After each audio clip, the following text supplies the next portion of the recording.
Hey, welcome to an inspiring episode of Funhaus.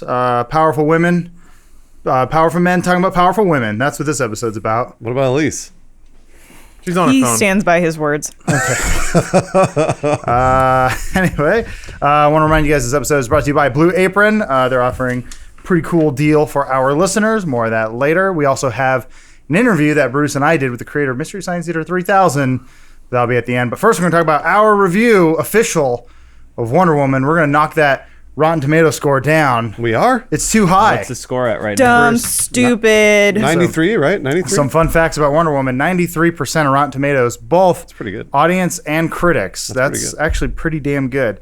The movie made $103 million domestically, foreign 125. That's a total of 228. And it had a production budget of $149 million. So doing pretty well. For Warner Brothers, my stock is still not worth much, but that's okay. All good.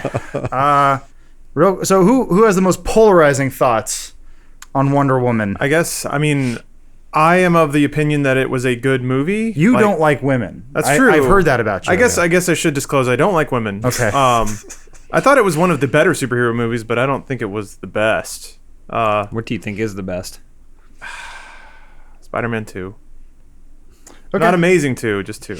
Keep that in mind. Then again, I haven't watched that in a long time. Maybe that's better now. All you Trilby wearing Lawrence supporters. Where did that come from? Oh, because women hating. Gotcha. Yes, the women hate it. Yeah, that whole thing. Or defending. I don't know. Either way. One thing I don't really want to do on this is make it a gender issue, because I remember walking away from this movie thinking, like, that was just a fun movie. Well, it was good. she's just a badass. And James, you were pointing out the sort of hypocrisy of people being like, it's the #1 movie directed by a woman that came out during the summer solstice. They were like, the weekend after it came out, they were like, record-breaking film.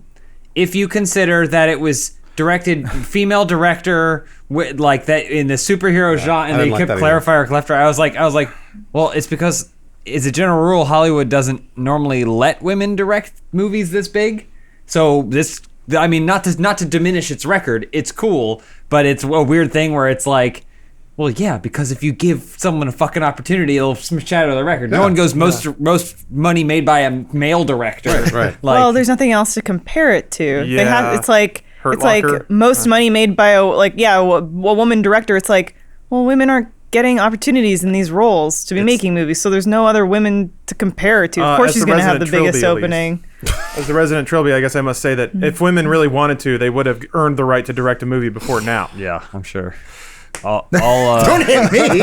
We're not siding with you, Lawrence. No. You're red pilling hard. This is just what dweebs man. on the internet would say. I don't know. I would hope we get to that point where the walls can come down and we can all just come together and go, one day we can go, oh, it doesn't really matter who directed it or what their gender was. Is like, it can just stand on its own merits. Well, is it a good movie? Yes or no? The shitty thing is that's now, a right? Warner Brothers press release that does the clarifications. Yeah, They're the I ones who agree. put out the info, and they're like, we just want to make it seem popular. It's like, isn't it? It made a lot of money though. I mean, $100 million. That was over its projection too. So I thought it did better than everybody thought it would, and it, critically as well as box office wise. And I don't really see. Honestly, the more that I read about how it was directed by a woman, the more I was like, I don't care. I just like the movie. It's a The solid movie was film. good. It doesn't matter. Yeah, I don't know. It's almost as though sometimes when you make good things, people will go see it. Well, I know what you guys are trying to say, but it did matter to me. But no, that's what I figured.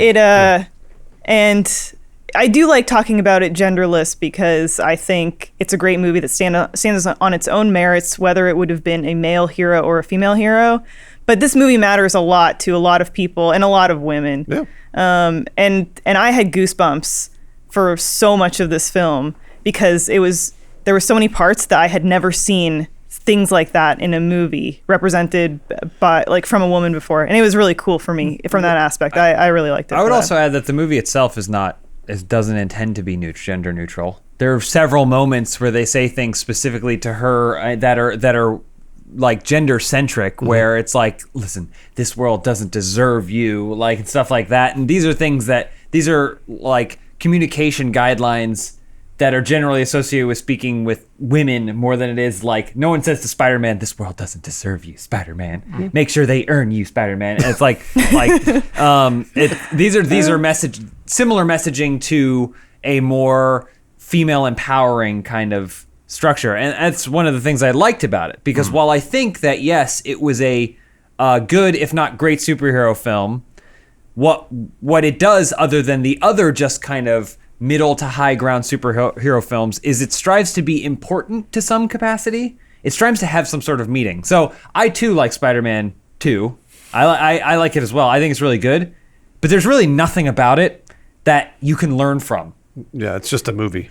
I feel like Wonder Woman strives to send something out there that's like, this is a way you can look at the people around you. This is the way you can look at your neighbors, and this is the way you can think of them. And this goes beyond just the gender aspect of it, because the movie, I feel, and I wasn't involved in the casting or anything, but I feel went out of its way to have a diverse cast of characters. Oh yeah, in a situation where they could have just cast a white dude in any of those other things. It wasn't crucial to the plot that a character was Native American.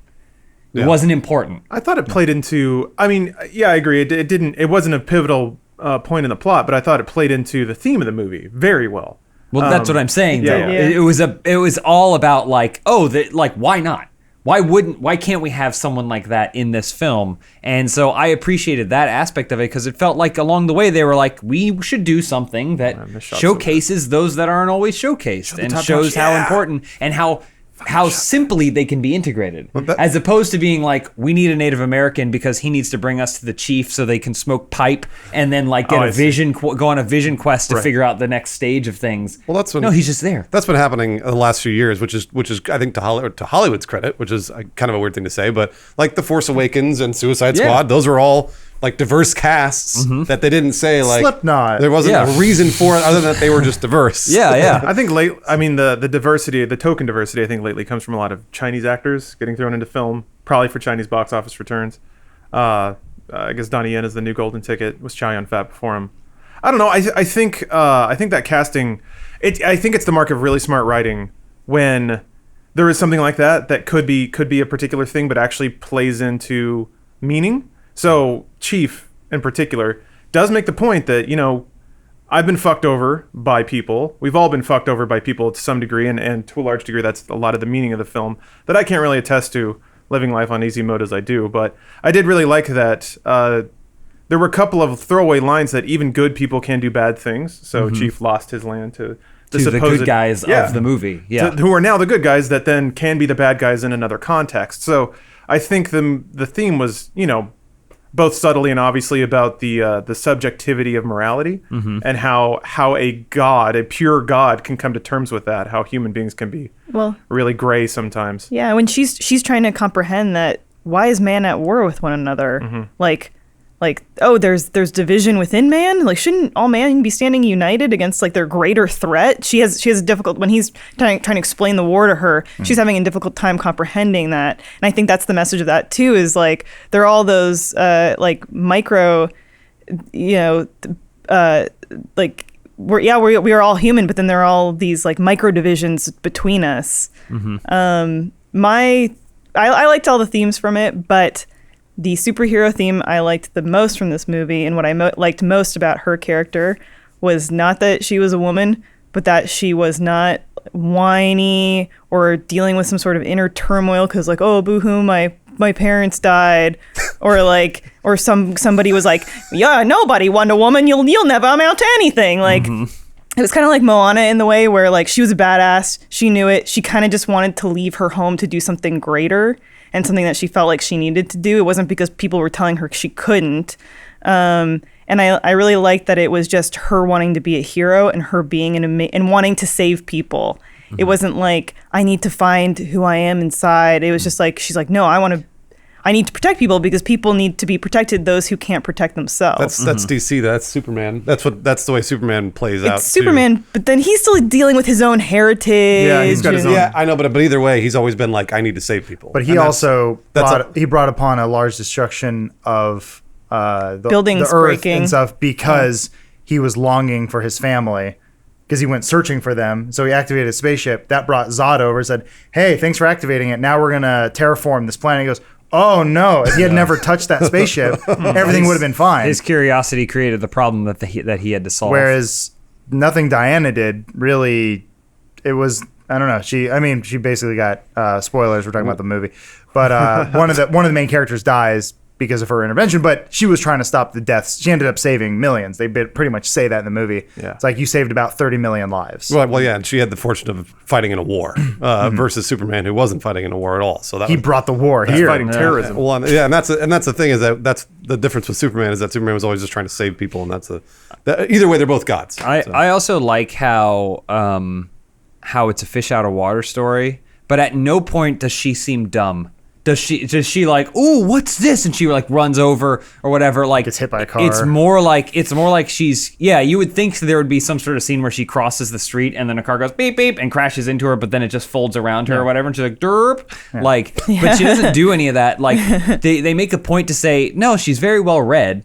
She's learned about the world. This is her first time getting to experience it. Mm-hmm. So like human interactions, instead of her being like, I did something derp dumb, like she's just like, no, I see what you're saying, but that doesn't make sense with the logic that I've applied to myself. Yeah, she like just questions the weird like social mores and conventions that humanity kind of brings on itself. She seems curious. She asks a lot of questions, which I appreciate. One point where she sees a baby and she's like, "Holy shit, is that a baby?" Yeah, like 'cause she's never seen one before, but she knows what one is, and they even like touch on sex and genitals and stuff like that. She knows what that is. And like there's the moment where you think Chris Pine is like, "Let me teach you," and she's like, "No, I know what it is." Yeah. Probably, Yeah. and she's like, "Probably better than you." Honestly. Yeah, and I like that she's like confused about why humanity would force these conventions on themselves of like, well, you don't sleep together? Like, whoa. Yeah. Prude. So they did a really good job turning her into a character that I would actually like to see more of. Yeah. I And feel you like will. the biggest mistake I thought was having this movie come out after Batman versus Superman. Yeah. Because she shows up now. I kind of want to rewatch the scene where she shows Bruce up and said fights it, yeah. Doomsday. That was the first thing I said because I was like, "Holy shit! I want to watch more of this." Yeah. because it was the opposite of Avengers. Man, it Man. really bugs me because I liked Wonder Woman in Batman v Superman. Yeah, so did I. Yeah, I Every thought she was single the best scene she was part. in was great, except for the fact that they gave her all the BS where she had to be on her laptop looking up the Justice League files, Right. which is by far the worst point of that whole movie. And so it's unfortunate that she's involved in that. I wish that was any other character Yeah. who was scrolling through those documents. It plays into the actual movie, which is funny if you think about it now because she was doing the research and trying to find. Yeah, trying but the their best. scene itself is so bad. No, the scene is Yeah. terrible. The scene is So terrible. it's unfortunate that she's tied to that, and I think people now applied the negativity that they felt from that scene to the Yeah. Wonder Woman, the character, whereas she was actually pretty well integrated into Batman v Superman in every other capacity. Yeah. But also, I thought it was really cool that they picked a time period. Like, human history is very interesting, especially how much has changed in such a little time, respectively, of how long we've been on this planet. But like World War I's a very interesting time, and it's well before any sort of women's rights or anything. So it was like, I thought it was actually an interesting way to show audiences of like, yeah, things were pretty fucked up back then, like really fucked up. People were just sort of shooting each other for no reason for small parts of land, and women had very little rights, and they were treated like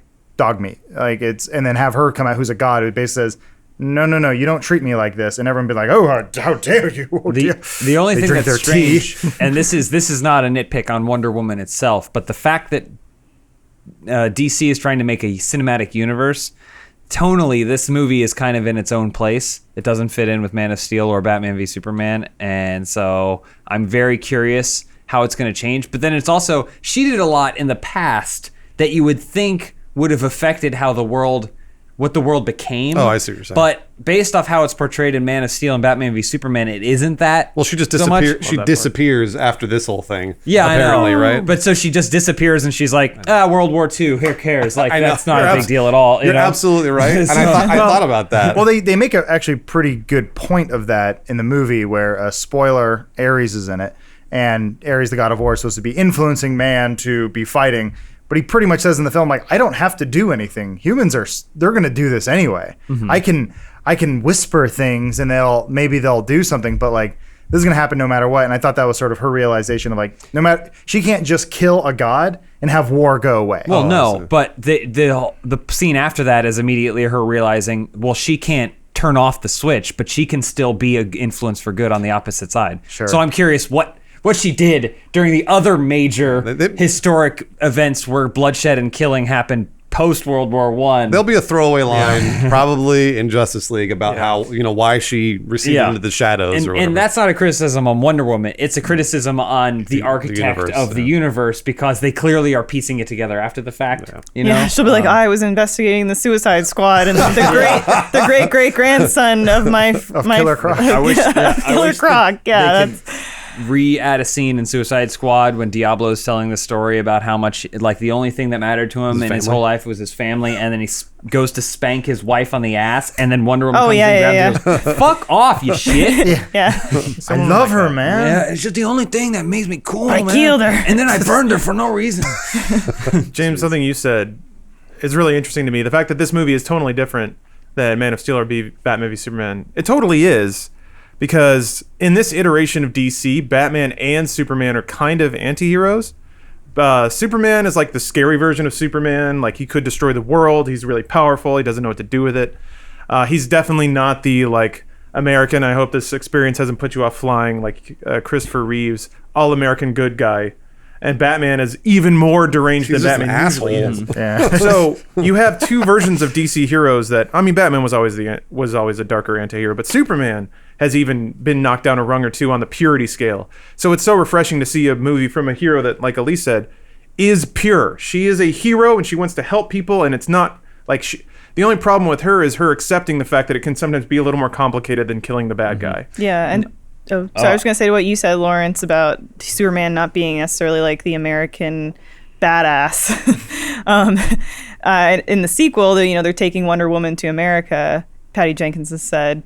So maybe we'll see her emerge more as that American icon instead of him, which would be kind of cool. And I also think to the point, the point James was saying about it being tonally different, that's my hope for Aquaman as well, is that Aquaman has its own different tone on this universe. I think too, I'm going to give them an out right now. So Warner Aquaman's Brothers, I know you're not dick. watching, but you could also say that this film is her memory of the events that happened, which aren't necessarily in line, kind of like how the Captain America, the First Avengers, stylistically is different from all other Marvel films. God, that scene is but you would argue that it's a propaganda film. You're basically watching the propaganda I see film what for you're saying. Captain Yeah. America, the hero that existed. Oh, wait, so that's how Wonder Woman remembers it? So you're gaslighting her. How's that gaslighting? I'm just kidding. I was just saying, like, that would be their out. It's like, no, like, I mean, yeah, the world is different, but the world wasn't that way. She remembers it different. Yeah, that's gaslighting. It's BS. I'm telling her she remembers it wrong.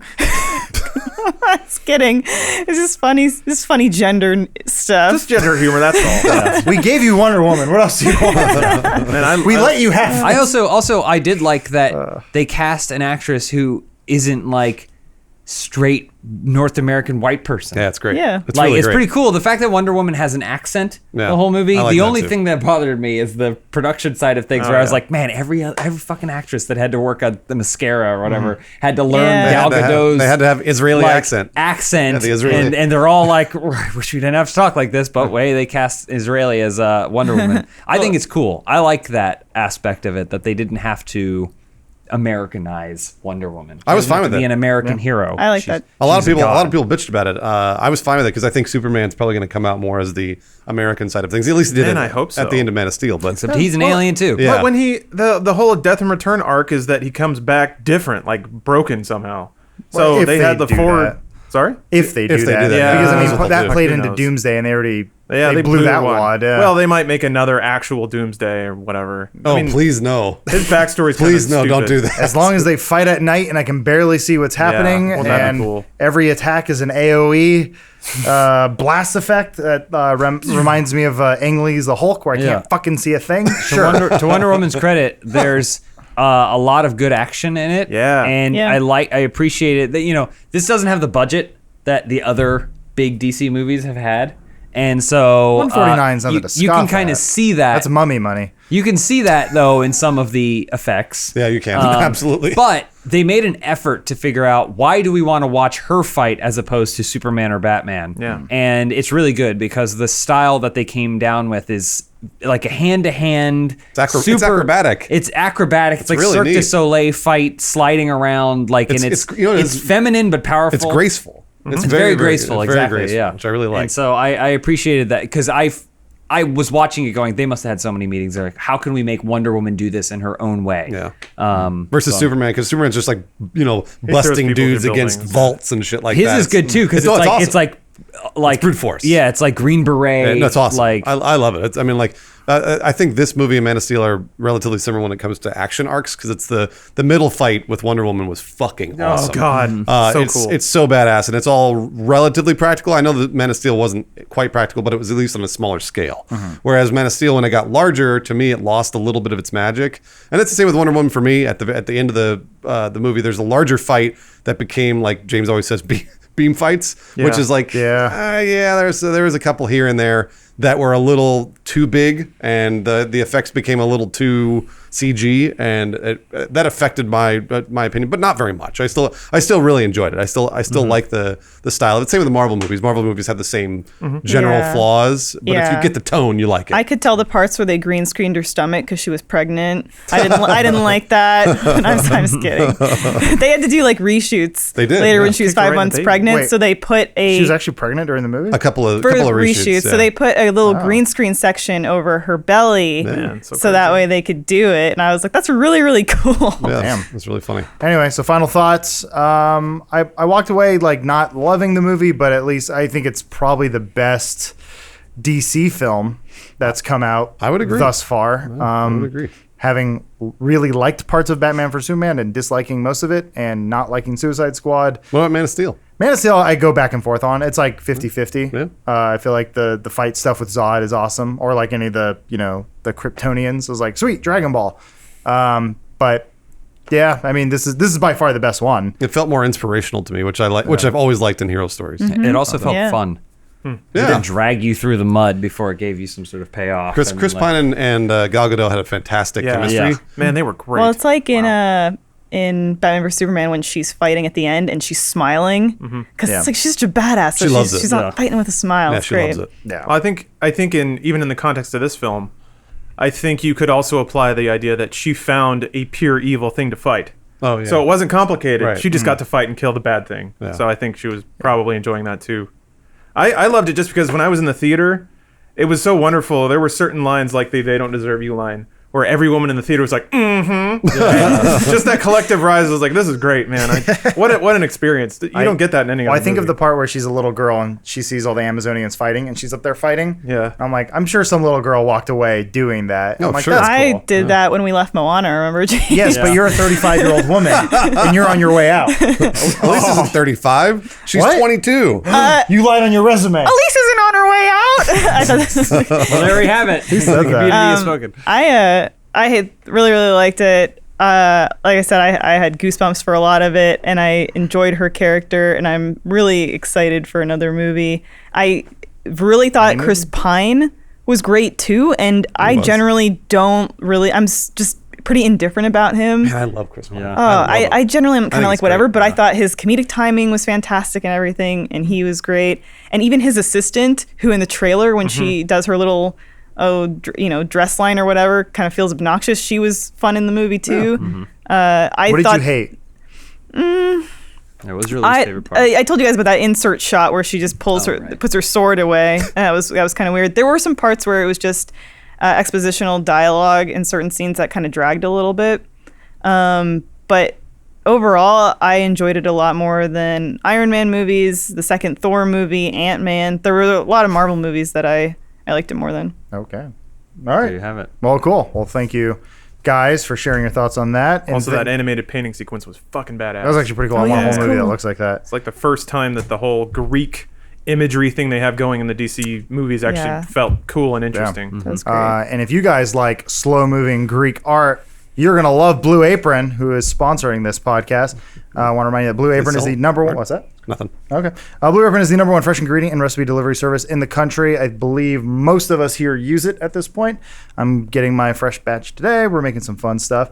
Blue Apron has established a partnership with over 150 local farms, fisheries, and ranchers across the United States. As a result, you get some really, really fresh food. When that stuff comes, it's right there. It's ready to be used, and it's good. Try to cook it as soon as possible because fresher the better. Blue Apron can be delivered to 99% of the continental U.S. and 99.5% of all the food desserts. It's good stuff.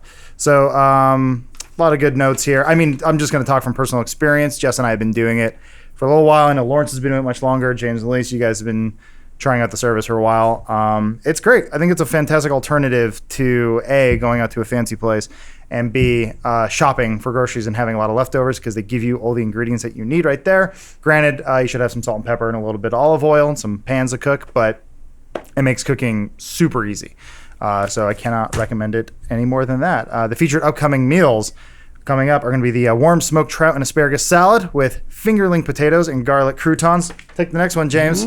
You got yourself the spiced zucchini enchiladas with creamy lime and tomato rice. And then you got the elote style vegetable tostadas with summer squash, poblano peppers, and cilantro rice. Come on, it's Wonder Woman. We got to...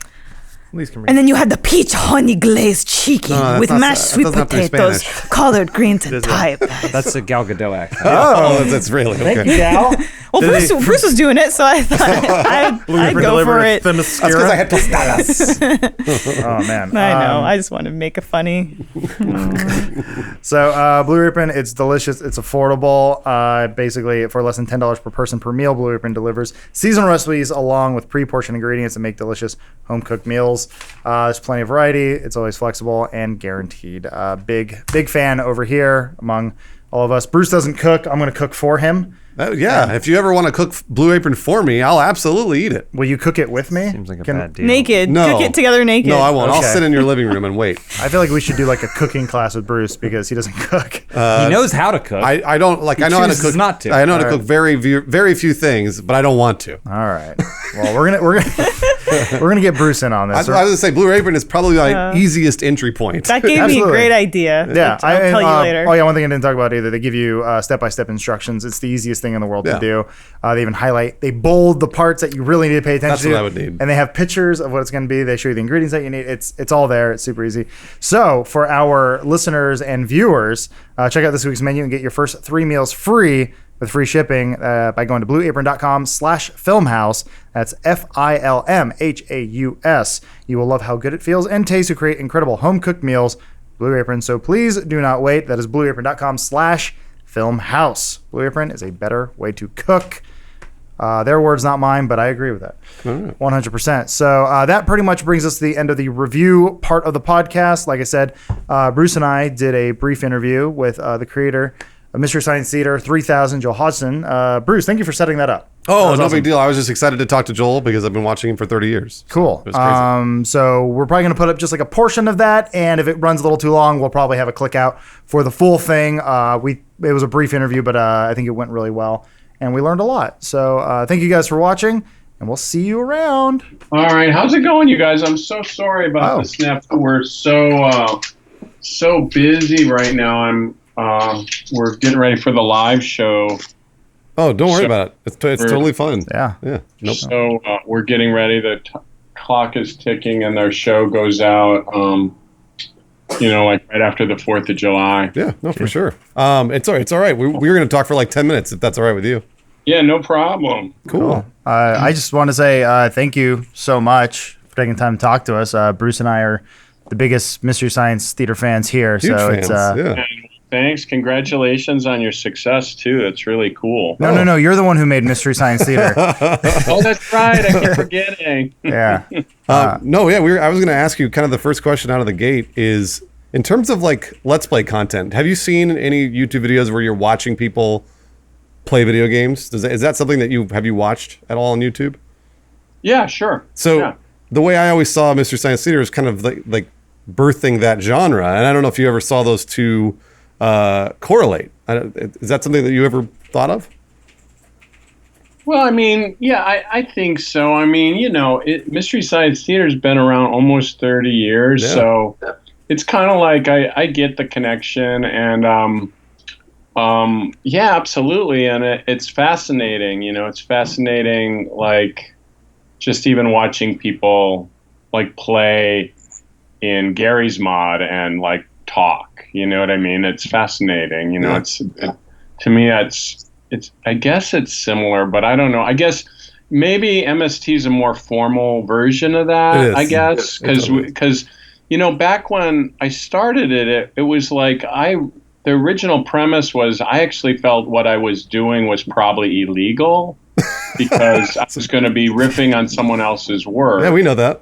So so that's how I kind of got to the idea that, I'll start with these like public domain movies like Plan 9 from Outer Space and Robot Monster. Mm-hmm. And there was just all these like really great, adorable B movies that were public domain. So that was kind of my original position was, that's the only way they'll let me do this. Otherwise they would sue me Right. for talking over their work. So that was kind of the starting point of it. And it was really hard to get people to understand it. Do you know what I mean? Where I think now we're in this very live world where you can do so much with your laptop that it's just like obvious. Yep. But back then it was really a lot of work to get people to understand the idea of it. Like what you're gonna, like people used to turn on, when we first started in Minneapolis, people thought they were losing their minds when they turn on the show and they go, how is this possible? There's two shows happening at once, Right, and exactly. so if anything, maybe we anticipated it, maybe a little bit, but that's how I look at it. Is maybe anticipating what was coming. Yeah. I thought it was kind of crazy too because it came before director's commentary on DVDs, which is sort of a different form of riffing. It's obviously it's more of a it's the professional talking about their work and all that stuff. But I wish for a day that there would be a Mystery Science Theater button on Netflix that would allow just the cardboard cutout to come up, and then you could just talk over any movie that exists, and that way it's not embedded, and you don't have to pay for the rights. That's always been a dream of mine. Oh, that's cool. Yeah, I mean, there's lots of different. I don't know. It's just I totally get it, and I'm glad you see the analogy. I'm really proud of that. Thanks. Oh yeah. Full disclosure, I helped kickstart the return. And, awesome. Man. Thank you. Oh, of course. Yeah, no, and I was going to ask you, were you guys surprised at how excited and how many people showed up for that? Oh, well, that's a really good question. I think for me, I really was going for 12 episodes, and I really believed we could get it. Mm-hmm.